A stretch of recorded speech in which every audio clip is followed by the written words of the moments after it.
Bueno, muchísimas gracias por continuar con nosotros. Ya lo sabéis que los lunes nos gusta siempre hacer esta mención literaria. Mañana va a estar con nosotros la abogada Mar Lesmes, que ha escrito este fantástico libro editado bajo el sello editorial de Oberón, de la editorial Anaya, y además con ilustraciones de Forges, que lo comentábamos justamente antes.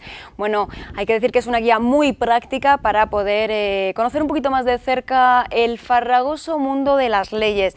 Mar Lesmes es abogada, pero es que también es colaboradora del programa de Curro Castillo en Onda Madrid y ahora escritora. Bueno, pues mañana estará con nosotros la autora y podremos charlar sobre este libro. Y nuestra recomendación literaria para la tarde de hoy es este fantástico libro que desgraciadamente pues hace un par de lunes no pudimos comentar en el programa. Un libro escrito por José Luis García de Paz, recientemente fallecido, y por Antonio Herrera Casado, editado por la editorial AH. Fijaros qué fantástica guía de castillos y fortalezas de la Comunidad de Madrid, que está editado pues a color, con todas estas ilustraciones e incluso con información muy práctica para todos los amantes de los castillos como yo, que realmente soy una enamorada. Cada vez que visito un lugar me gusta conocer. Aquí viene pues los horarios de visita, incluso el transporte, toda la historia de alguno de estos castillos de la Comunidad de Madrid, fotografías, fantásticamente bien ilustrado, aquí lo vemos, y es una guía sin duda muy recomendable para todas aquellas personas que quieran visitar castillos y fortalezas de la Comunidad de Madrid. Bueno, pues este libro de editorial AH es nuestra sugerencia para la tarde de hoy aquí en GAD. Y se aproxima una fecha y es que el calendario está plagado de eventos, de alguna manera unos más significativos que otros, pero aquí nos hacemos eco de todos, y es que dentro de muy poquito os sonará esta frase de trato o truco, y es que Halloween vuelve a inundar ya esta tradición celta, pues todos los locales, los pubs y las casas de España, y me diría que incluso pues de muchas otras partes. Ahora aquí están nuestras reporteras, Elena y Lidia, buenas tardes. Buenas tardes, Estefanía.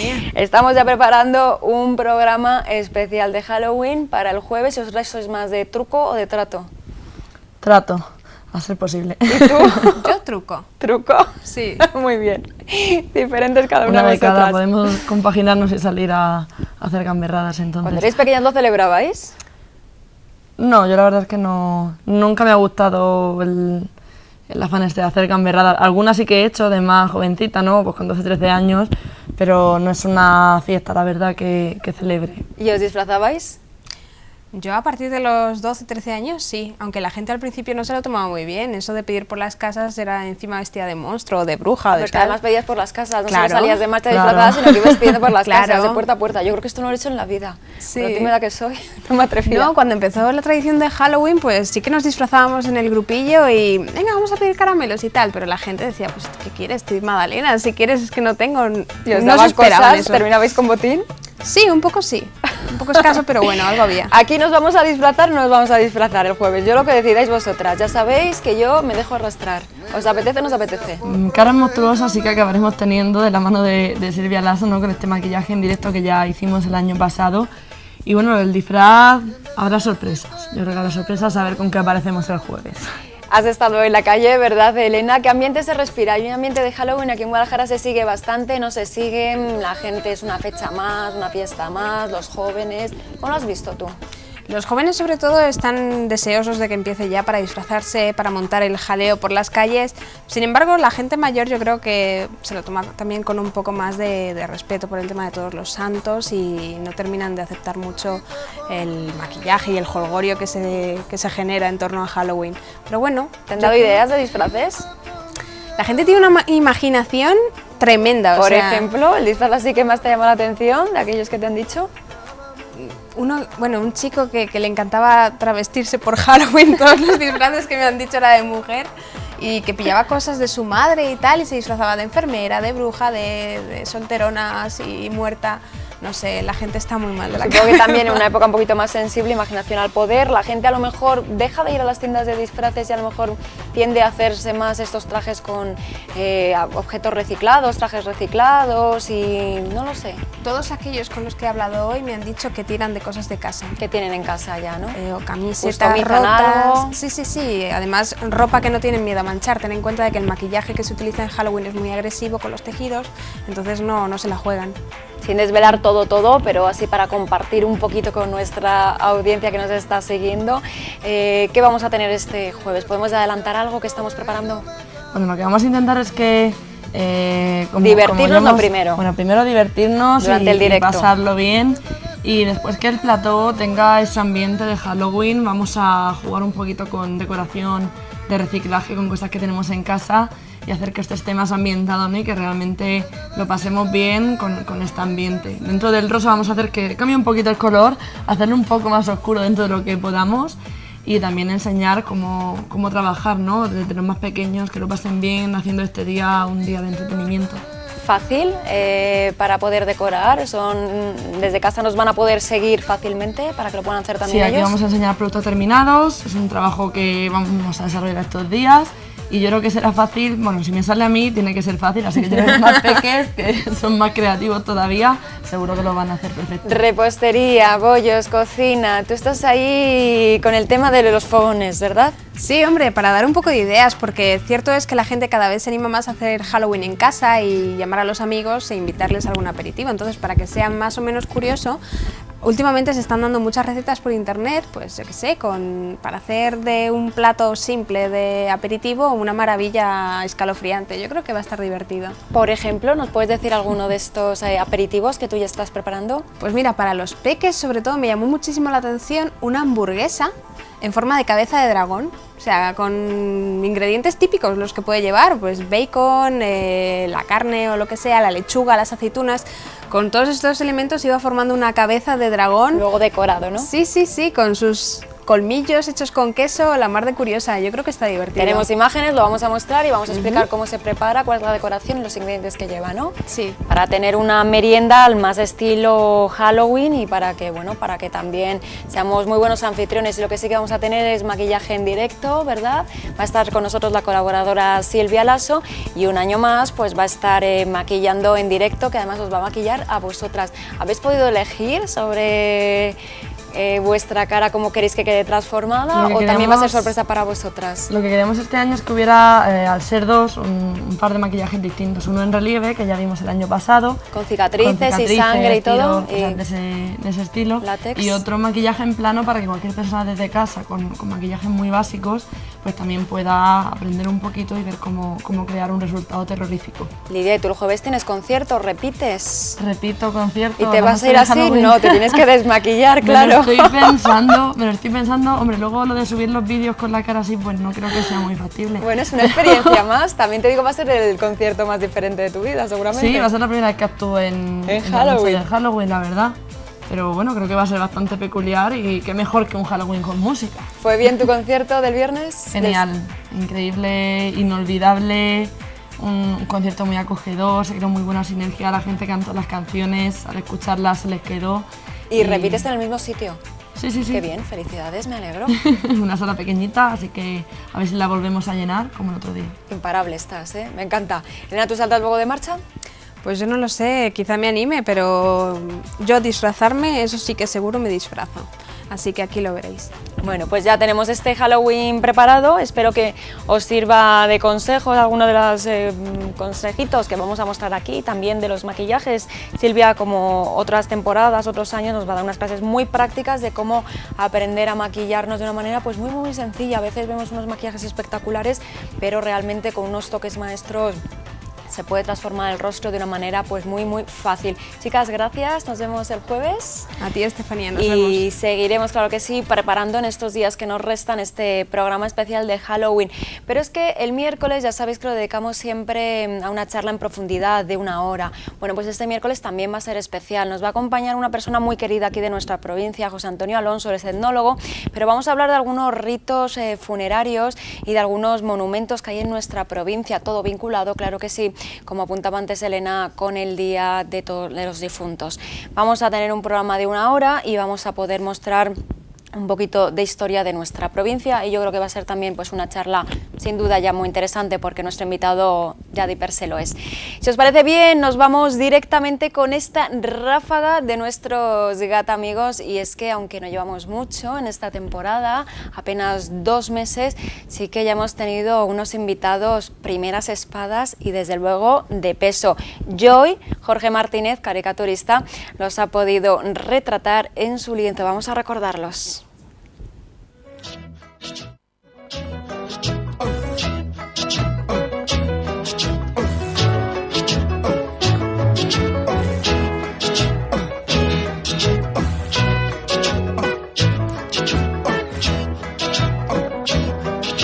Summertime, when the weather is hot, you can stretch right up and touch the sky. When the weather's fine, you got women on your mind. Have a drink, have a drive, go out and see what you can find. If a daddy's rich, take her out for a meal. If a daddy's poor, just do what you feel. Speed along the lane, you can down or a turn of 25. When the sun goes down.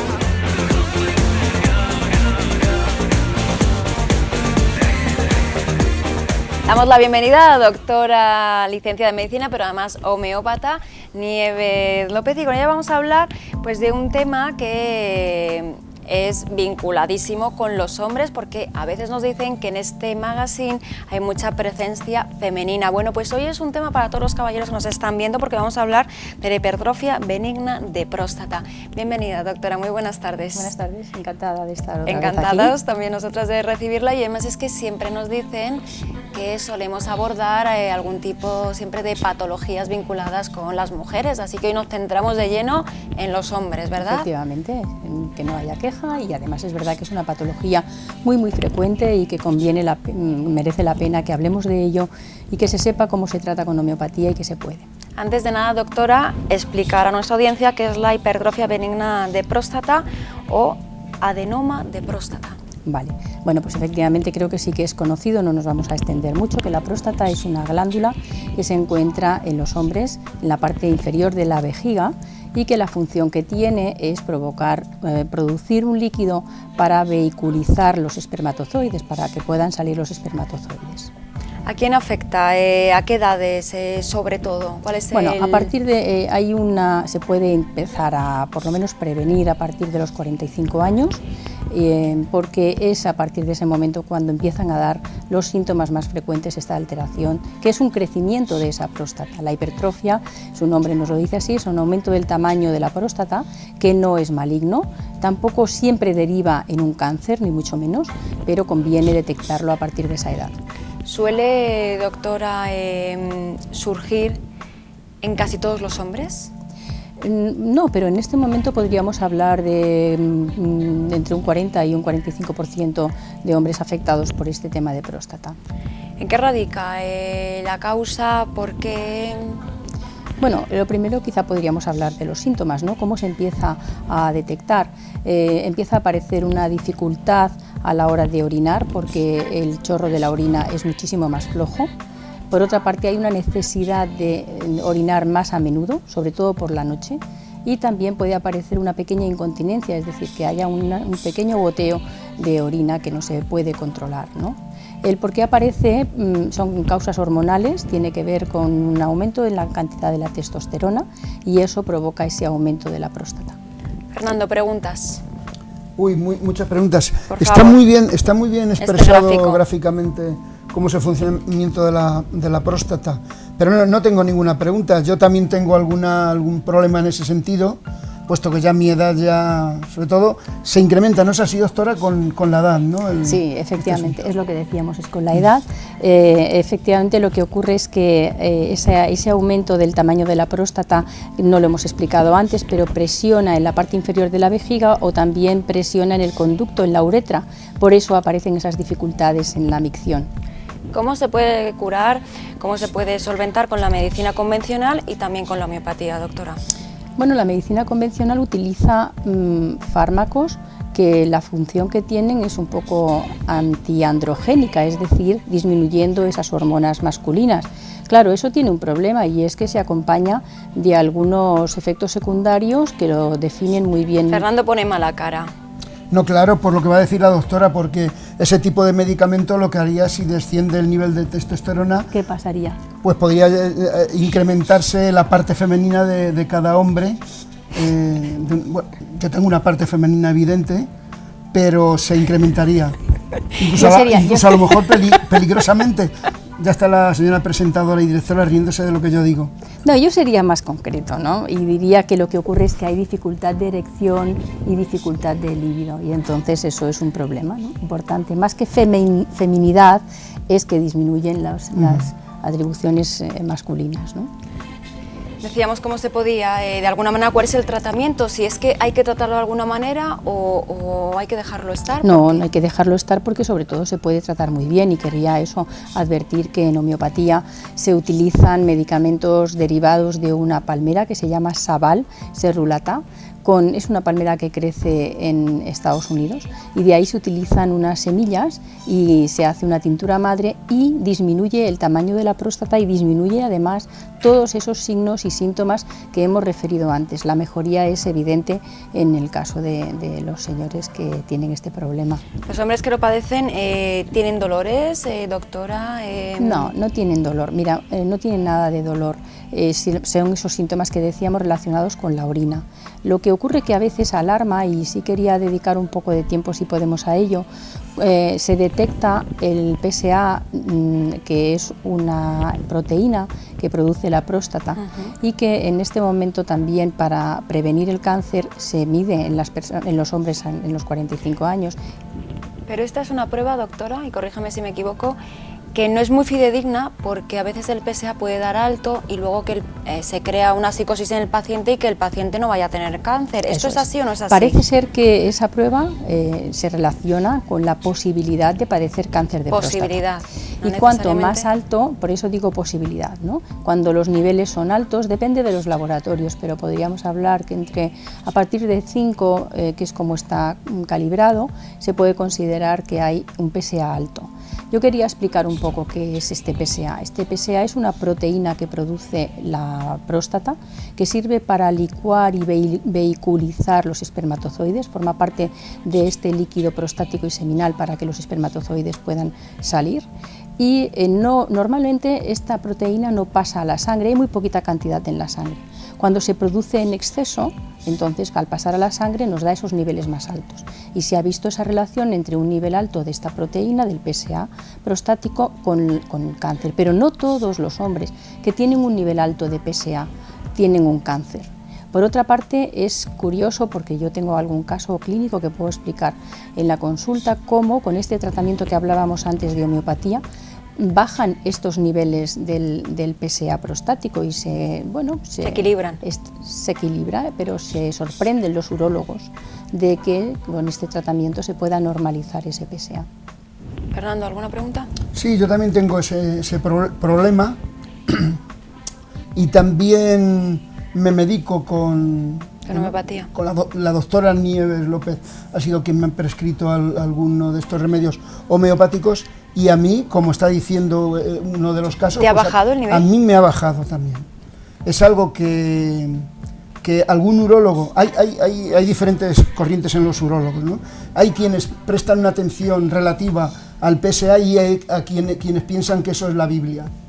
El creador, y que me corrija la doctora si me equivoco en algo, el creador, quien desarrolló este sistema de medición de PSA, ya está arrepentido. Yo he leído algún artículo en el que se muestra arrepentido porque los problemas que está causando esta forma de ver el PSA superan a los posibles beneficios. A mí me dijeron que posiblemente yo tenía cáncer, me sometí a una biopsia y no tenía ningún problema. ¿Y estabas bien? Sí, no tengo cáncer, puesto que... Pero el PSA no estaba bien. El PSA tenía 9 y pico, 9... Por lo tanto, el índice puede ser muy alto del PSA y que no necesariamente el paciente, claro, lo que usted ha explicado, doctora, que el paciente... Claro. Y se crea una psicosis. Por eso el doctor que desarrolló, un estadounidense, que no recuerdo su nombre ahora mismo, se mostraba arrepentido, se mostraba disconforme con que se utilizara este sistema de medición como si fuera la verdad absoluta. Claro, Doctor, hay otros sistemas, ¿no? Hay otros medios. Es lo que le iba a preguntar, ¿es justamente la prueba más fidedigna? No, eso es un elemento, un indicativo, ¿vale? Y a partir de ahí lo que hay que hacer pues es un estudio, ahí se puede hacer una ecografía, se puede hacer un tacto rectal y se puede llegar en un nivel más alto a una biopsia. Esa biopsia también hay que tener claro que a lo mejor se tiene que realizar más veces, porque no siempre en la glándula se consigue punzar el sitio exacto donde puede haber. La glándula tiene dos lóbulos, ¿no? Tiene dos partes, a lo mejor lo encontramos en una parte afectada y el otro no.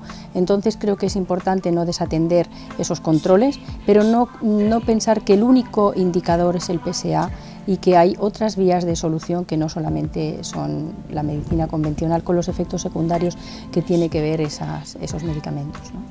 ¿Deben de hacerse estos controles los hombres, doctora, o simplemente cuando vean, pues a lo mejor eso, que ahí hay un hablamos agranamiento? de una medicina de prevención que es interesante, es importante, igual que podemos plantear en las mujeres un chequeo a nivel de la mama, a nivel de útero, pues sí se recomendaría a los hombres que a partir de esa edad, tampoco hay que ser tajante, pero entre los 45 y 50 años empiecen a hacer un control no solamente del PSA, sino también del control de su próstata, ¿no? Sin obsesionarse, sin preocuparnos y viendo siempre que hay una salida positiva. ¿Alguna pregunta, Fernando?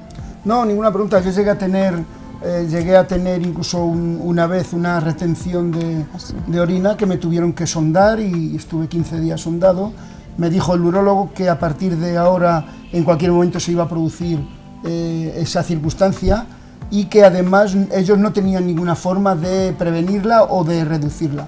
La doctora Nieves López me dijo que si tomaba es que no sé, precisamente es de esa palmera me parece lo que estoy tomando. Sabalserrulata. Eso es, que tendría que mantenerlo a lo mejor a lo largo de mi vida, pero que el peligro de esa, que es terrible, es la sensación de tener ganas de orinar y no poder hacerlo, que eso ya seguramente no me volvería a ocurrir y ya llevo bastante tiempo con ello. Y ¿A día de hoy sigues con homeopatía, Fernando? Sí. Y además no pienso dejarlo. Porque además no es, además no es muy caro, no es un medicamento muy caro. Tampoco es baratísimo. Son unos granulitos, son doctora, gránulos, sí, se ponen debajo de la lengua. Así es. ¿Tendría que tomarlo, Fernando, para mantener, por ejemplo, el PSA, Fernando y otros pacientes? Cuando le ha dado a lo mejor un índice bastante elevado de PSA, ¿tendrían que mantenerlo siempre ya estos medicamentos con homeopatía? ¿O una vez que ya se ha equilibrado, lo pueden...? Yo aconsejo hacer un mantenimiento de ese tratamiento. Podríamos plantearnos un periodo de 4 meses y un mes de descanso, pero sí que conviene mantenerlo, sobre todo porque no solo es para equilibrar el PSA, sino es para que no aumente el tamaño de la próstata, que ya en un momento dado nos ha dicho que tenía tendencia a crecer, ¿no? Entonces no es para regular el PSA solo, sino para que esa próstata no crezca, porque si esa próstata no crece no nos va a provocar esa obstrucción que tenemos en la uretra, ni los problemas que nos ha dicho Fernando que en su momento le provocó esa obstrucción urinaria. De esta charla sacamos varias conclusiones. La primera, no alarmarse cuando se recibe un primer diagnóstico médico. Aunque, perdón, hay algún urólogo que trata de alarmarte. Esto es así, es así, es que a mí ¿verdad? El miedo te lo meten en el cuerpo. A mí hubo un urólogo que me dijo que usted es posible que tenga cáncer. Pues yo porque no soy hipocondríaco, pero lo soy y ya me llevo un disgustazo que me puede causar algún problema psicológico. Y en cuanto a... es verdad. Le he hecho una pregunta a la doctora, pero parte de ella te la voy a contestar yo. Puesto que a mí también me ha ocurrido que me ha bajado el PSA ese famoso de 9,3 a 6,2, una cosa así. Uf, mucho, ¿eh? Muchísimo. ¿En cuánto tiempo, Fernando? ¿Perdona? No, en un año. En un año, tomando homeopatía. Algo menos de un año.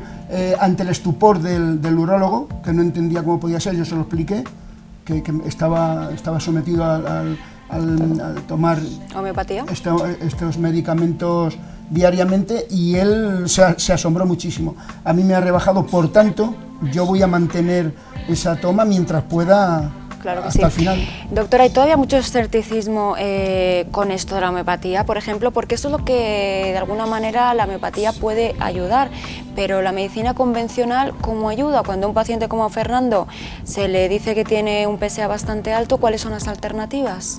Pues bien, como comentábamos antes, es un tratamiento que es antiestrogénico, antiandrogénico, entonces es un tratamiento que regula la liberación de sus hormonas. No hay otra, quiero decir, que la medicina convencional yo entiendo que lo hace bien dentro de las herramientas que tiene, ¿no? Pero sí pediría pues que hubiera esa otra visión, esa otra vertiente, abrirnos a otras posibilidades sin estos inconvenientes tan grandes que puede tener. Eso es lo que... ¿Con la medicina convencional se puede tratar de otra manera?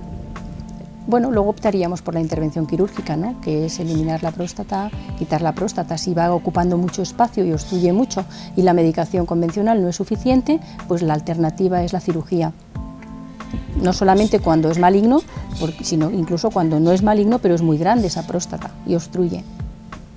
La experiencia mía con respecto a esto es que un medicamento que se mantuviera en el tiempo no me ofrecía la medicina convencional.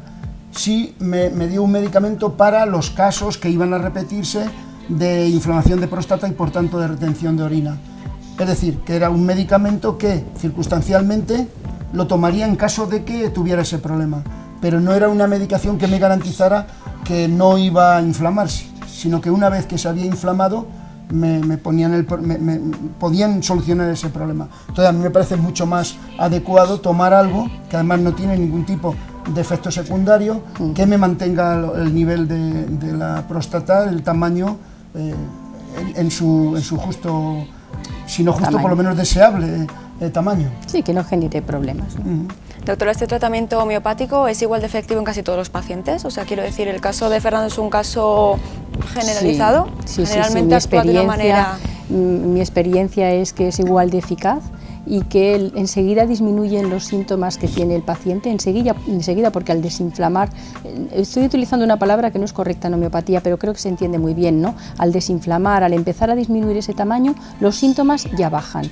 Y entonces la experiencia de mis pacientes es que funciona muy bien en todos, de manera muy segura y de manera muy eficaz. Pues muchísimas gracias, doctora, sobre todo por tranquilizar, ¿verdad?, cuando se recibe un diagnóstico. Gracias, Fernando, además también por exponer tu caso personalmente, porque yo creo que siempre el ejemplo pues es lo que más nos ayuda. Cuando a alguien le diagnostican que tiene alguna enfermedad o que puede padecer alguna enfermedad, pues siempre cotejar estos datos con un buen profesional, desde luego, pero luego con otras personas que lo han superado y además que nos han tenido que alarmar, pues esto ayuda y tranquiliza muchísimo.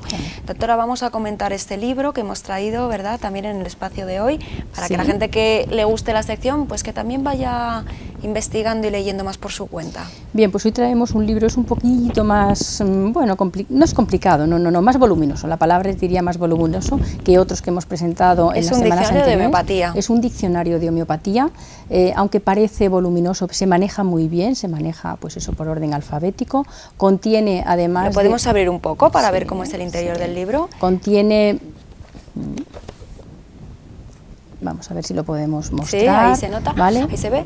Contiene por orden alfabético, pues por ejemplo, hemos entrado aquí y voy a leer, ¿no?, espasmos, cómo se tratan los espasmos, cómo se puede quitar una espina con homeopatía, cómo se puede tratar la esterilidad, estoy en la E, que es donde he abierto, tratamientos para el estreñimiento.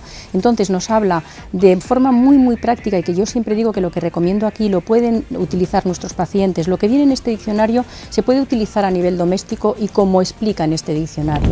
Lo que no, a lo mejor ya requiere pues una interpretación o una información de un profesional, pero son diccionarios y libros muy útiles a nivel doméstico. Y nos despedimos, doctora, con una frase que además con una gran sonrisa, ¿verdad? Bueno, sí, la frase es muy cortita, pero es algo tan sencilla como que la sonrisa es la curva que lo endereza todo. Qué bonita, ¿no? Yo creo que sí. Pues así sonriéndonos nos vamos a ir hoy, ¿no? Así dejamos, ¿vale? Claro que sí, la charla de esta tarde. Gracias, Muchísimas doctora. gracias a Siempre. ustedes y a ti también, Fernando, por Muchas gracias a usted. Por acompañarnos, Fernando, y gracias. la experiencia tan buena que nos has comunicado. Muchas gracias. Gracias, Fer. Gracias. En fin, que nos despedimos. Mañana es martes y ya lo sabéis, puntualísimos aquí. Os espero de 5 a 6, que paséis muy buena tarde, que os abriguéis, que hace mucho frío. Y cuidado, que han puesto un radar nuevo. Aquí siempre os informamos. Dirección Guadalajara-Madrid en el kilómetro 1516. Salvaros todos, ya lo sabéis. Hasta mañana.